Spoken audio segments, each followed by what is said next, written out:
We've seen shades of this, but that's how they want to go ahead and deal with the Fanny and the rest of the lineup from BT. Real quick.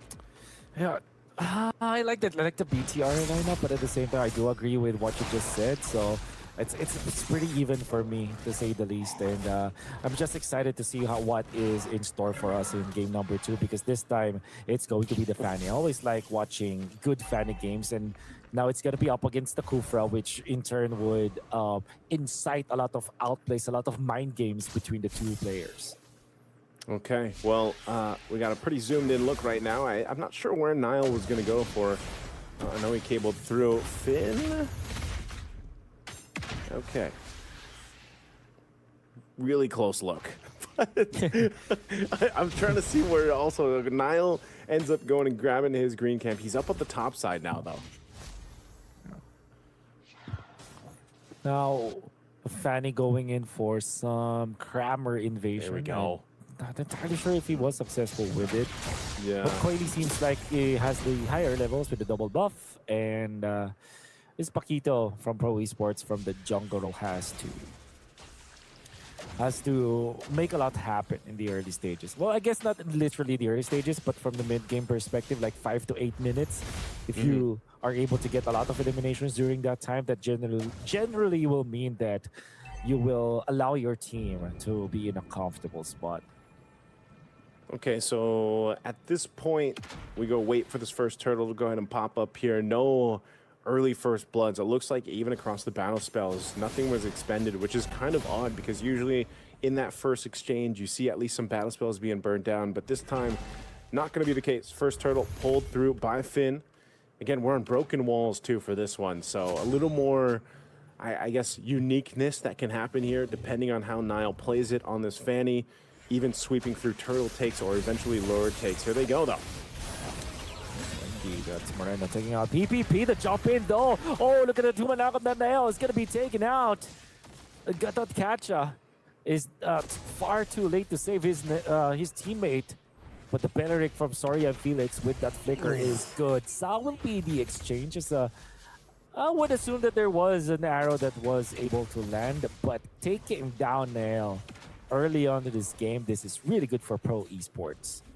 It's good for Pro, but they're going to lose the turtle anyway off of that arrow.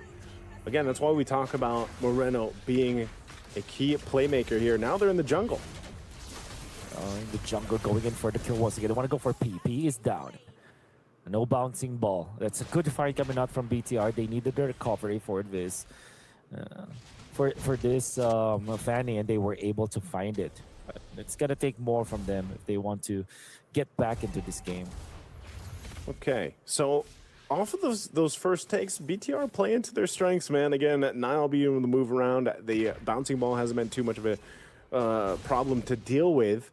But again, I think a big part of this is just the arrows. I wish we always had an arrow counter. I wish that was possible someday when the Selena's like in play, just because sometimes, you know, they're being landed off cam too, and they are quite effective, not to mention the traps here.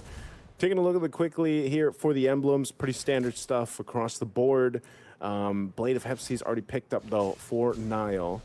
And yeah, there's one thing that you can say about Pro Esports is this is going to take a little bit of time for them to come online. The Paquito though, the Paquito in the jungle, for some teams it works. I feel like this is more of a 50-50 pick in the jungle. Oh, yeah, for sure. You really have to master it. But at the same time, there are so many players that can make it possible. Wrath of the Dryad. In comes the damage coming out from Coily, and it's enough. They take out Nail once again. Sorry, and Felix will be the one to get the last hit, but you can see one Wrath of the Dryad into the combo from the champ. That's enough. Now the counter play to knock up goes in. Back away from the Zaman Force. Flicker committed. But the goal lane of Pro Esports, now they go on to P, who is unsuccessful taking down a trade down the bottom lane. And Kozen will not only utilize his flicker, he will also likely lose one of the carts here in the bottom lane. Yeah, he's going to lose this. Trying to alleviate some of the pressure here without that. But there's an arrow. He wasn't even aware that Moreno, the Maestro, was still there. And another arrow landing. That's 3 kills now for Moreno. Picking up his boots. He's got the arcane boots, got the glowing wand, but he's just on point right now with these arrows. Yeah. I will prompt the reaction onto the bottom lane for BTR to be there. Kozen is a full level, in fact, behind his competition. Gold lane Claude.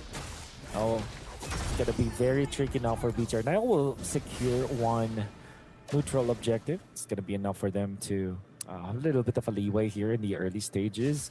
However, Pro Esports, it seems like they are gonna be moving towards the bottom lane. PvP. Oh, gonna be using a Titan's Rage onto Finn, but Finn is very tanky. Yeah, I thought he was going to go for Emon. Really good response there from Finn to be there just in case. Again, both teams really want to protect their gold laners. Right now, too, Kozen hasn't died, but he's just dealt with so much pressure. Like you mentioned, he's down, you know, a whole level. He's going to have some time to catch up here. Meanwhile, Emon able to go ahead and farm up. So far, BTR has really just continued to play around their strengths. Nothing too fancy. It's just the way that they're moving around the map, and Pro Esports has been trying to stay equal to what BTR is doing here. So you still got a minute for this turtle to come up. It's going to be the last one of the game. So far, 2 for 2 going to BTR. And right now, Pro Esports might be in one of those positions where, you know, they have to wait for that first Lord. They should just probably give up this next turtle with the way things are going. They really got to allow things. Oh, and that's going to make it worse. Coily goes down on the top side of the map. Oh, quick takedown by by BTR, actually, with the Fanny now. Looking really good start for Dale. Even after those 2 vets from the Wrath of the Dryads was started by Soria Felix, is now recovered. Now to the bottom lane, PPP. No more bouncing ball means the Fanny can just go ham. Forcing them out. Gonna catch them with a jump, and in comes Finn as well. They do take him out with Dale. No, this time, no bouncing ball anymore. PPP will not be able to outplay Nail. Nail is low though. He goes Coily with the retribution, and he will get the kill. But the stun and the taunt. Coily now in trouble. Mega kill for Moreno. Finn will eventually fall from the ticking damage of Sa, but that was BTR taking 2 important heroes from Pro Esports. They're not done. Moreno wants to take out Sa. Sa copies the Selena, but that is not going to be enough. He will just be able to copy 1 dash. And that's it.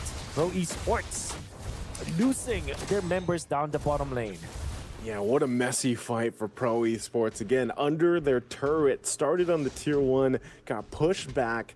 BTR did a great job at juggling around that. That's going to go ahead and result them in 3 for 3 for the Turtles here.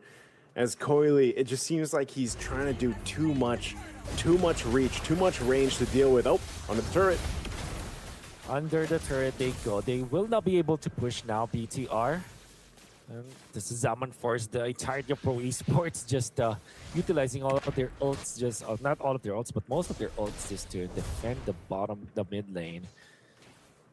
Zaman Force right now, Coily doesn't have the retribution too, so this could be a push. Shogun, no help from his teammates, but he still will go to the backlines. Well, that actually allowed Nael to get some camps here in the jungle of Pro Esports. All the while that's happening, 2 pushes commenced. BTR cleaned up mid, and it was Eman to take out the turret in the bottom lane.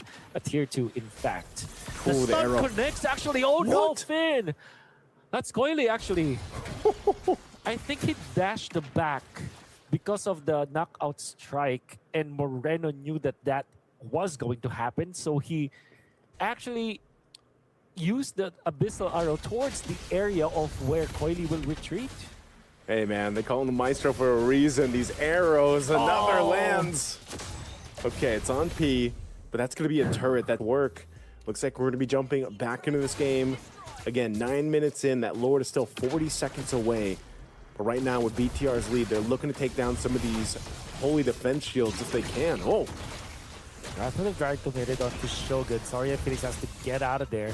Shogun is fairly healthy. After utilizing his ult, the holy shields will pop in the middle. No more holy shields up top. Coily standing in front of Shogun, unable to do anything as of yet, apart from them clearing the waves. They really just can't stop BTR from taking away their resources.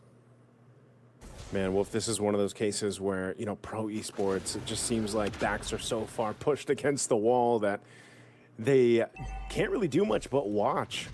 And now it's going to come down to one of those situations where do we take a risk? Do we take a potential chance to make something happen. It's not going to happen here on this first Lord, as freely going to go over to BTR. They can't even get past this side of their jungle. So it's going to have to come down to a base defense. A conceal's used, though. An attempt there from Finn. Another arrow's going to land, but he's ready to go ahead and charge in if he needs to. And the big part of this, again, with this first Lord, getting ready to go ahead and spawn in and push, is a lot of these shields are already gone. So this might result, if not into a game-winning push, depending on how the team fight goes, it could just be all base turrets being taken on, or at least 2. Yeah. Slow and steady, the push for the side of BTR. They're not even clearing the minion wave in the middle. They want to make sure that at least 2 lanes will converge at the same time against the base of Pro Esports. And this is their design. 3-pronged attack. Lord up top. Bottom lane Finn. Charging. The taunt does not connect. Coily with the pokes. Shogun into the battlefield in the middle of the fight. P cancels his skill 1. And the Lord pushing naturally up top. No engagements just yet. P still cancels his first skill. Shogun in comes to catch Alpha of the Guardian, does not catch anyone. In the section, Wrath of the Dryad into the turret. Oh, PvP overshot! He wasn't able to hit! And now Soria Felix is gonna be down from the backlines. In comes Nael. It will take 1 kill for that one in a turret. As PPP overshot with the Tyrant's Revenge. Shogun is low right now, but he is gonna be able to get on the stun onto the Coulson. Harith, oh my goodness, Moreno! He will be shut down by Sal, but that is a kill onto the gold laner. It would have been nice for BTR if they can be able to push now. I think they want to go for the end. They do want to go for the end. They have 3 minions. They have a lot of stuff going in, pressing against Pro Esports. They found Coily. Niall will not land some of those cables, but they will be able to take out the roamer. That's PvP down. Niall wants to go for the wall technique against Soria Felix. But there are no more minions available for BTR to work with. The juggle is enough. Pro Esports will be able to live for another day. Oh man, it was looking grim there. Pro Esports, though, staying in the game. They were so close to ending it here. I mean, look at the difference in terms of items for BTR. Nearly 10,000 gold ahead. And they got all the base turrets off that Lord. It was really extended time in the base of Pro Esports. And now everything else is going to be taken from them. It's the Hunger Games. BTR taking the buffs, taking the camps, and prepping up for this Lord. It's up in 15. Again, Pro Esports, I think they just have to wait in the base and hope for something to happen here. The problem is these arrows, man. 6, 1, and 3. Yes, Moreno has 1 death, but he's just been so on point with the arrows, and it's making it so difficult for Pro Esports even to move forward. Finn and Shogun, tanky as hell, up on this front side. Lord already secured. They go in with the Unbreakable. Niall down. Soria Felix is super duper low. Command collects that kill. It's a -1 for Pro Esports. His defense is gonna catch up with the jump. Gonna land. For now, the Lord is gonna be marching in through the middle lane. Soria Felix, he might be in time for this defense. Yeah, no flicker available. Lord coming down this mid lane at 15 seconds for Soria Felix. Here's the defense. Oh, Coily jumps it forward. Now he's low. Now Blazing to it will be cancelled actually. PPP will now be the target. But the rest of BTR, they want to push the base. They have taken out goes in. Big target. And now BTR will take game 2. Into game 3 we go between Pro